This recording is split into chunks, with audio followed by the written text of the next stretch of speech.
कोई श्री ब्रज में आता है तो यदि यमुना का दर्शन ना करे तो उसकी ये धर्म यात्रा पूरी नहीं होती। वृंदावन में आने वाले लोगों के लिए यमुना का दर्शन करना बहुत ही ज्यादा जरूरी है। ये वो भावी स्थान है, इधर आप देख रहे हैं, ये केसी घाट है। यहाँ पर भगवान श्री कृष्ण ने केसी नाम के सागर का वन किया अवतार किया। इस समय हम केसी घाट के बिल्कुल आसपास हैं। ये इधर का ये पूरा का पूरा घाट दिख रहा है, ये केसी घाट है। ऐसा बताते हैं कि सोमवती अमावस्या पड़े तो गया जी का जो महात्म्य प्रभाव है वही इस केसी घाट का है। यहाँ आकर के तर्पण किया जाए, श्राद्ध किया जाए, पिंडदान किया जाए तो गया जी के पिंडदान और श्राद्ध के बराबर ही उसकी महिमा का वर्णन किया है। और आज हम बड़े बड़भागी हैं कि माँ तो यमुना के इस पावन पुलिन में माँ की बिल्कुल धार में, और हम ऐसे पूर्वजों के लिए, पितरों के लिए हम चर्चा कर रहे हैं, तो ये बड़े भाग्य की बात है। बहन, आपने मुझे धर्म यात्रा के बारे में पूछा है। धर्म उसे कहते हैं दम धार्यति, जो धारण करने के लायक है।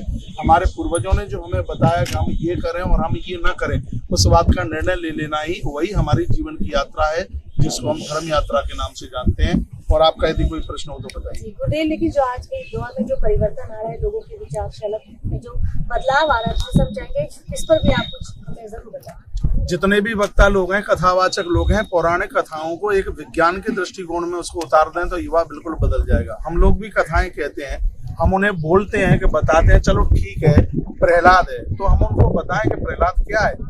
ये बताने की जरूरत है कि प्रहलाद विश्वास का नाम है, और जब किसी काम को करने में हमारा विश्वास होता है तो उस कार्य में हमें सफलता मिल जाती है। जैसे खम्भ से भगवान प्रकट होते हैं, भगवान कोई खम्भ से प्रकट नहीं होते हैं, ये तो हमारा विश्वास है। और हमारा जब विश्वास जितना मजबूत होगा, खम्भ से भगवान का प्रकट होने का मतलब है कि प्रकृति हर कण से, हर पल में, हर क्षण में आपके कार्य को पूरा करने के लिए वो सतत बिल्कुल तैयार है। लेकिन उसके लिए हमें विश्वास होना चाहिए, हमें आत्मविश्वास होना चाहिए।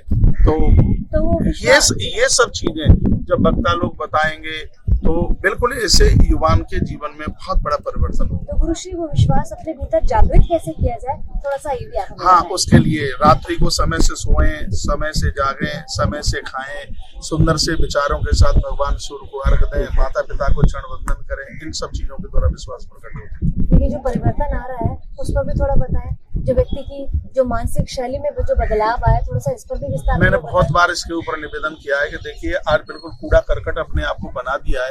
युवान की स्थिति गड़बड़ हुई है, बिल्कुल भौतिकवादता में आदमी जी रहा है। देखिए, पैसा होना चाहिए, पैसे के बिना कोई काम नहीं होता। चलो पैसा भगवान नहीं है मान लिया जाए, तो पैसे के बिना कोई काम भी तो नहीं होता। संपदा को माँ भगवान की भार्या बताया गया है, लेकिन ये भी तो हमें ध्यान होना चाहिए। जो हमारे चारों पुरुषार्थों का वर्णन किया गया है, उसमें पहले नंबर पर धर्म है तो दूसरी जगह पर अर्थ है। मैं सभी युवान भाई बहनों को कहना चाहूंगा कि प्रातः आप जग करके थोड़ा बहुत भी सगुन से आप अपने भगवान का नाम लेते हैं, अल्लाह का नाम लेते हैं, खुदा का नाम लेते हैं, भगवान का नाम लेते हैं, महावीर का, जो भी जिसको आप मानते हैं, आप उसका नाम आप लेते हैं, तो इससे आपके विचारों को इतनी ताकत मिल सकती है कि जिसकी वजह से आप तनाव युक्त नहीं हो सकते, आप तनाव मुक्त होंगे। आप इस बात को बिल्कुल समझिए, आपको इस बात में बिल्कुल सुकून मिलेगा। सुबह आप जागें, थोड़ा भोर में जागें, थोड़ा इधर उधर घूमें। मैं आपको कहना चाहूंगा, थोड़ा वृक्षों के पास बैठें, पेड़ों के पास बैठें, नदियों के पास में जाएं, तो इससे आपको बहुत ज्यादा सुकून मिलेगा और आप अपने रास्ते से बिल्कुल भटक नहीं सकते। मेरा तो विश्वास है।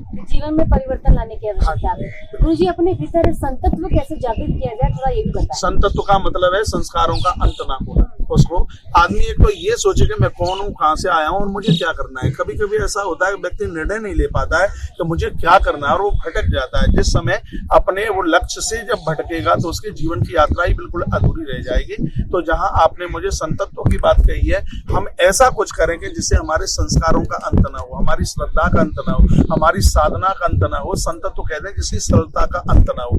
हमें सरल ही बन करके जीना चाहिए, हमें विनम्र ही बन करके जीना चाहिए। देखिए, अकड़ू पेड़ होते हैं, तूफान उनको तोड़ देते हैं, लेकिन जो बिल्कुल एक दूर्वा है, बिल्कुल लहराती रहती है, तूफान उसके ऊपर से निकल जाते हैं। जिन लोगों ने संतत्व की स्थिति में यानी सरलता को स्वीकार किया है, बड़े से बड़े परेशानियों के तूफान ऊपर से निकल जाते हैं और वो लोग मुस्कुराते हैं। गुरुजी, सरल रहना क्या इतना सरल है, ये भी बताएं आप। सरल रहना बहुत सरल है, यदि आदमी चाहेगा तो बिल्कुल सरल है, एकदम बिल्कुल सरल है। और मुझे ये लगता है कि आदमी का सौंदर्य शायद किसी आभूषण से नहीं है, आदमी का सौंदर्य उसकी सरलता से। बहुत सुंदर, बहुत। युवाओं को क्या कहना चाहेंगे आप? युवाओं को मैं निवेदन करना चाहूंगा कि हम माँ भारती के लाल हैं और बिल्कुल भारती की आकृति को बदल करके रख रहे हैं। पुनः हमें प्राचीन सभ्यता की जरूरत है।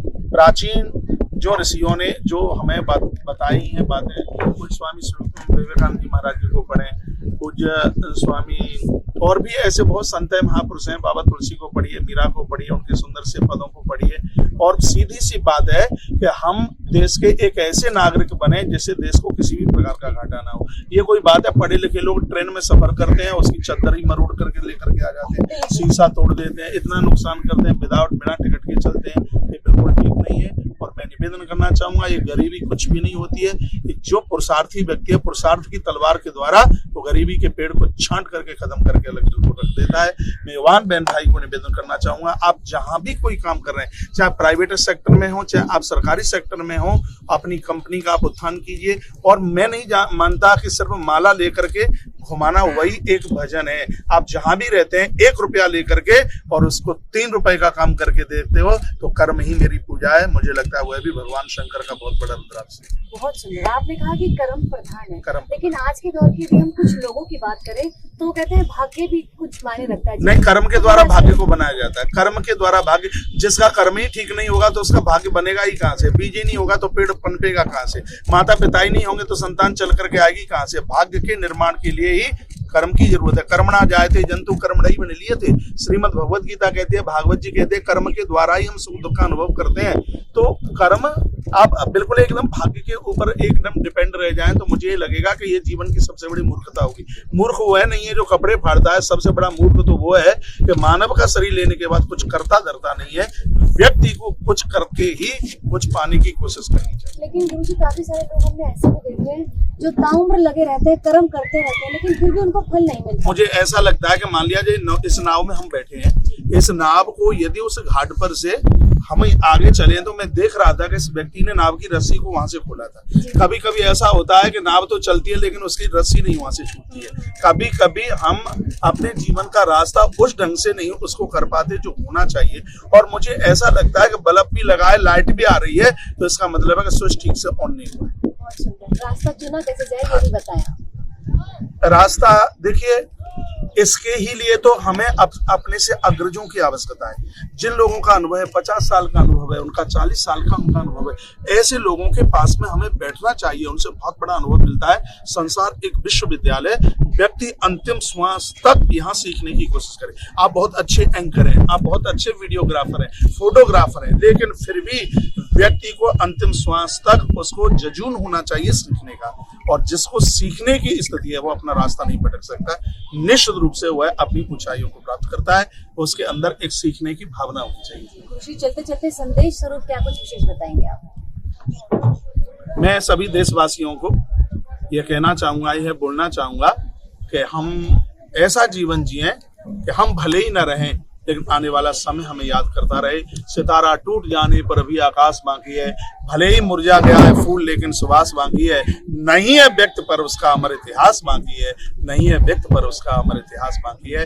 व्यक्ति भले ही चला जाए लेकिन उसकी अच्छाइयां सदैव जिंदी रहती हैं, सदैव जिंदी रहती हैं। हमारे बीच से बहुत लोग शरीर से चले गए हैं लेकिन वो आज भी जिंदे हैं। बहुत लोग ऐसे धरती पर हुए हैं जो जिंदे होने के बाद भी मरे हुए थे, और आज बहुत लोग ऐसे हैं जिनकी मृत्यु होने के बाद भी वो हमारे बीच में वो जीवित हैं। तो मैं चैनल के माध्यम से सबको यह निवेदन करना चाहूंगा, बोलना चाहूंगा, मेरे सामने श्रद्धा चैनल के कैमरे लगे हैं, मेरे सामने संस्कार चैनल के कैमरे लगे हुए हैं, मेरे सामने तुलसी तपोवन यूट्यूब चैनल के कैमरे लगे हुए हैं। मैं आप सबको यही कहना चाहूंगा, ये संदेश दीजिए, पूरी दुनिया को ये संदेश भेजिएगा कि हमारा युवान संयमित जीवन जी करके इस देश की आकृति को बदल करके रख दे।